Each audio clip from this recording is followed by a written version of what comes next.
In the early 20th century, South Africa was a land of beauty and tension, where people of different races, black Africans, whites of European descent, Indians, and those of mixed heritage lived together, but not as equals. I, Nelson Mandela, saw this firsthand as a young man, growing up in a country where the seeds of division were already sown long before apartheid became law. The story of how apartheid started is one of fear, power, and a deliberate choice to separate people.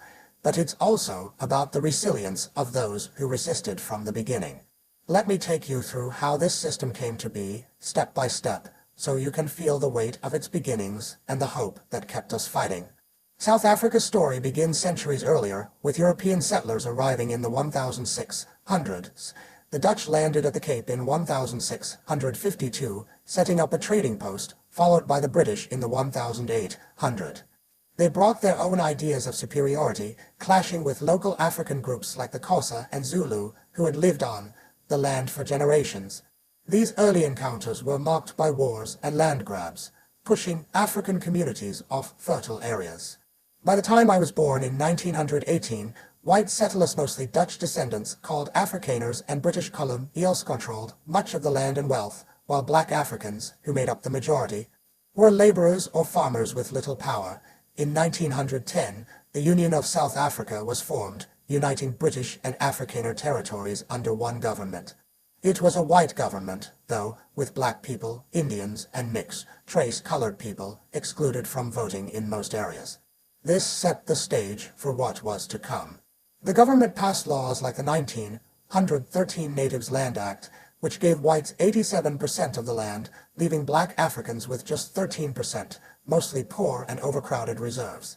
I remember hearing elders talk about how families were forced off their farms, pushed into these reserves or into cities as cheap labor for white-owned mines and businesses.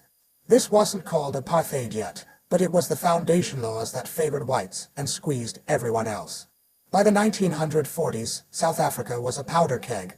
World War II had ended, and ideas of freedom were spreading globally, but here, inequality deepened. Black workers toiled in gold and diamond mines, living in grim hostels, while white workers enjoyed better wages and homes. In townships like Soweto, where I later worked as a lawyer, families lived in shacks, struggling to survive. The African National Congress (ANC), which I joined in 1944, was pushing for equal rights, inspired by earlier groups like the South African Native National Congress, formed in 1912 to fight land laws, but the white government wasn't listening. The turning point came in 1948, when the National Party, led by Afrikaner nationalists like D.F. Malan, won the election. They were voted in by white South Afrikaans-only whites could vote in a platform called apartheid, meaning separateness in Afrikaans. The National Party tapped into Afrikaner fears of losing control.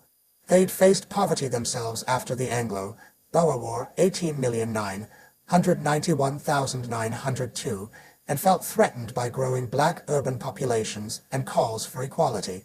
Their answer was to double down on separation, not just socially but legally, in every part of life. I was 30 then, organizing with the ANC Youth League, and I saw how their victory changed everything. Apartheid's start in 1948 wasn't a single moment, but a series of laws that built a cage around non-white lives. The National Party moved fast. In 1949, they passed the Prohibition of Mixed Marriage Act, banning marriage between races. I knew couples torn apart by this, their love criminalized. In 1950, the Population Registration Act came, labeling every South African by race: white, black, colored, or Indian. Your race decided where you could live, work, or go to school. I remember a friend, classified as colored, who was separated from his black family because of this law. It broke his heart. That same year, the Group Areas Act carved up cities and towns, forcing non-whites into separate areas, often far from jobs or schools. Sophiatown, a vibrant mixed-race area in Johannesburg where I worked, was later bulldozed, its people sent to townships like Soweto. The Immorality Act of 1950 banned relationships across races, and police could arrest you for holding hands with someone different. These laws weren't just rules, they tore families apart, crushed dreams, and made daily life a struggle. In 1951, the Bantu Authorities Act set up homelands for black Africans, like Transkei, where I grew up. These were poor, overcrowded patches of land where the government claimed black people belonged, stripping them of South African citizenship. I saw families forced to leave cities, their lives upended. The pass laws, tightened in 1952, required black people to carry passbooks everywhere, showing where they could work or travel.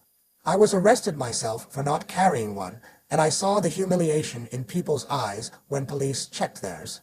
The National Party justified this with fear, mongering, saying apartheid protected white civilization.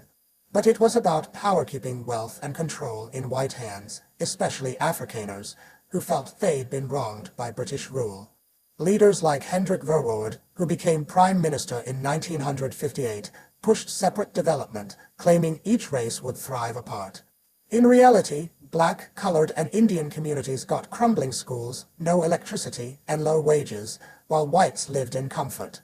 Verwoerd's vision was a lie, and we in the ANC knew it. Resistance grew alongside these laws. In 1952, the ANC launched the Defiance Campaign, which I helped organize.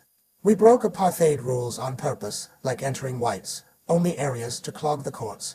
Thousands joined, black, Indian, and some white allies, showing the world apartheid's cruelty. I was jailed briefly, but it fueled my fire. Women, too, marched in 1956 against pass laws, 20-0 strong, their courage like a song in my heart. By 1960, the Sharpeville massacre where police killed 69 peaceful protesters showed apartheid's brutality, pushing us to form Umkhonto we Sizwe, our armed wing, in 1961.